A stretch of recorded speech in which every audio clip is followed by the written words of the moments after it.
మీరు ఎప్పుడైనా హిందూ మరియు ఇస్లాం మతాల మధ్య ఉన్న సమానత్వాల గురించి ఆలోచించారా?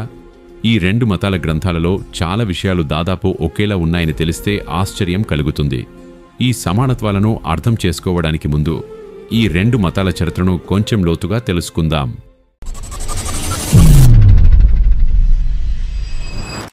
610వ సంవత్సరంలో నబీ సల్లల్లాహు అలైహి వసల్లం గారికి దైవ సందేశం నబువత్ లభించింది. ఆయన గారే హీరా అనే గుహలో ఉన్నప్పుడు హజ్రత్ జిబ్రీల్ అలైహిస్సలాం ద్వారా అల్లాహ్ తన సందేశాన్ని అందించాడు.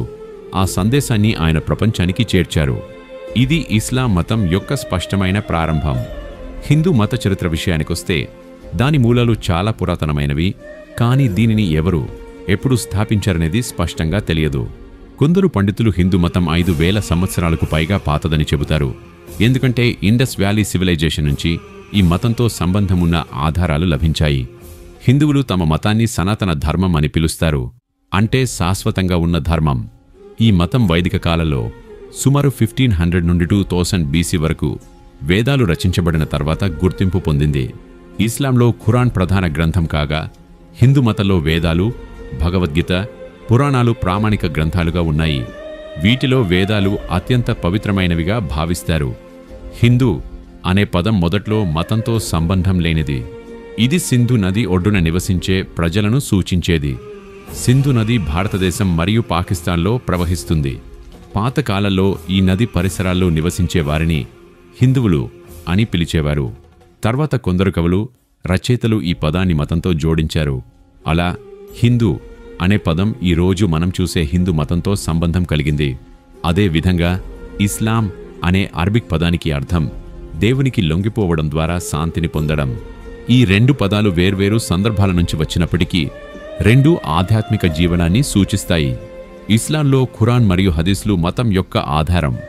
హిందూ మతంలో వేదాలు, ఉపనిషత్తులు, భగవద్గీత, పురాణాలే ప్రధాన గ్రంథాలు. వీటిలో వేదాలను అత్యంత పవిత్రమైనవిగా భావిస్తారు. ఈ గ్రంథాలు వేల సంవత్సరాల క్రితం జ్ఞానవంతులచే రచించబడ్డాయి. ఆ కాలంలో పండితులు, ఋషులు ఒకచోట చేరి జ్ఞానాన్ని, ఆధ్యాత్మిక ఆలోచనలను పంచుకునేవారు. ఈ చర్చల నుంచి వేదాలు, ఉపనిషత్తులు రూపొందాయి. అంతేకాక మహాభారతం, రామాయణం వంటి కథలు హిందూ మతంలో ఆధ్యాత్మిక, నీతి బోధనలను అందిస్తాయి.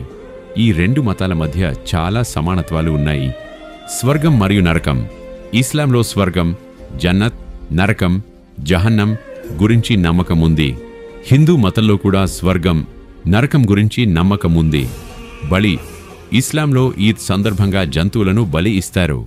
హిందూ సంప్రదాయంలో కూడా కొన్ని సందర్భాల్లో జంతు బలి ఉంది. దానం. ఇస్లాంలో జకాత్, దానం ఒక ముఖ్యమైన ఆచారం. హిందూ మతంలో కూడా దానం చేయడం గొప్ప పనిగా భావిస్తారు. ఉపవాసం. ఇస్లాంలో రమజాన్ సమయంలో ఉపవాసం, రోజా ఉంటారు. హిందువులు కూడా వివిధ సందర్భాల్లో ఉపవాసాలు ఆచరిస్తారు.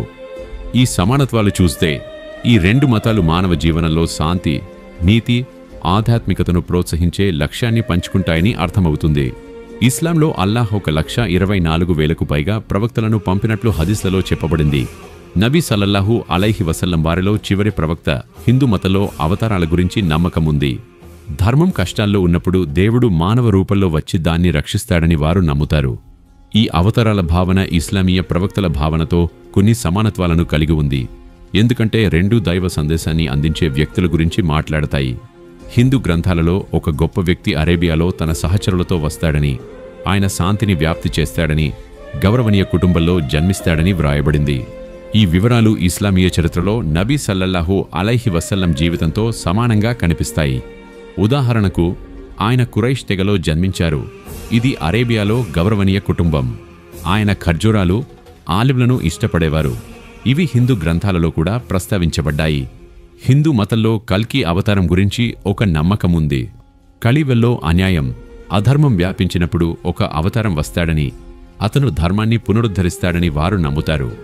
ఈ అవతారం గౌరవనీయ కుటుంబంలో జన్మిస్తాడని, ఆయన తల్లిదండ్రుల పేర్లు శాంతి, దేవుని దాసుడు అనే అర్థాలను కలిగి ఉంటాయని వ్రాయబడింది. ఇస్లామీయ చరిత్రలో నబీ సల్లల్లాహు అలైహి వసల్లం యొక్క తల్లిదండ్రుల పేర్లు అబ్దుల్లా అంటే అల్లాహ్ యొక్క దాసుడు, ఆమినా అంటే అర్థం శాంతి ఈ వివరణతో సమానంగా ఉన్నాయి. అంతేకాక కల్కి అవతారం గుహలో సందేశం పొందుతాడని, శాంతిని వ్యాప్తి చేస్తాడని చెప్పబడింది. ఇది నబీ సల్లల్లాహు అలైహి వసల్లం హిరా గుహలో సందేశం పొందిన సంఘటనతో పోలి ఉంటుంది. ఖురాన్లో అల్లాహ్ ప్రతి సమాజంలో ప్రవక్తలను పంపినట్లు చెప్పబడింది.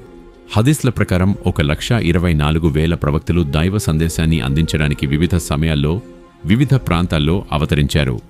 హిందూ గ్రంథాలలో కూడా గొప్ప వ్యక్తుల గురించి, దైవ సందేశాల గురించి ప్రస్తావన ఉంది. ఉదాహరణకు హజ్రత్ ఆదం అలైహిస్సలాం శ్రీలంకలోని ఒక కొండపై అవతరించారని చరిత్ర చెబుతుంది. ఆదం అనే సంస్కృత పదం మొదటివాడు అని అర్థం. హిందూ గ్రంథాలలో ఆదం యొక్క సృష్టి, జన్నత్ నుంచి భూమికి రావడం గురించి వ్రాయబడింది. ఇదే విషయం ఖురాన్లోని సూరా అల్-బఖరా మరియు క్రైస్తవ బైబిల్లో కూడా ఉంది. ఇది ఈ గ్రంథాలు ఒకే దైవిక మూలం నుంచి వచ్చాయని సూచిస్తుంది.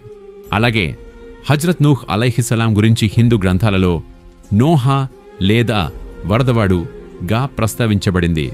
ఆయన ఓడ, వరద గురించి వేదాలలో, ఖురాన్లో, బైబిల్లోని జెనెసిస్ గ్రంథంలో వివరాలు ఉన్నాయి. ఈ కథలు ఒకే దైవిక సందేశం నుంచి వచ్చినట్లు కనిపిస్తాయి. ఇస్లాం సందేశాన్ని ప్రపంచవ్యాప్తంగా అందించడంలో ఔలియా అల్లాహ్లు, ఉలమా పెద్ద పాత్ర పోషించారు. ఉదాహరణకు ఖ్వాజా మొయినుద్దీన్ చిష్తీ భారతదేశంలో ఆయన బోధనల ద్వారా లక్షలాది మంది ఇస్లాం స్వీకరించారు. షేక్ అబ్దుల్ ఖాదిర్ జిలానీ ఇరాక్లో ఆయన ద్వారా లక్షలాది మంది ఇస్లాం వైపు వచ్చారు. బహావుద్దీన్ జకరియా ముల్తాన్, పంజాబ్లో ఆయన బోధనలతో లక్షలాది మంది ఇస్లాం అంగీకరించారు. నిజాముద్దీన్ ఔలియా గిల్లీలో ఆయన ద్వారా లక్షలాది మంది ఇస్లాం స్వీకరించారు. ఇమాం బుఖారీ వంటి ఉలమా హదీస్లను సంకలనం చేసి ఇస్లాం సందేశాన్ని ప్రపంచవ్యాప్తంగా వ్యాప్తి చేశారు. ఈ రోజు కూడా మన బాధ్యత ఈ సందేశాన్ని వీలైనంత వరకు అందించడం. ఒక్క వ్యక్తి కూడా సత్యమార్గంలోకి వస్తే అది మనకు ఆధ్యాత్మిక ఉన్నతికి మార్గం అవుతుంది.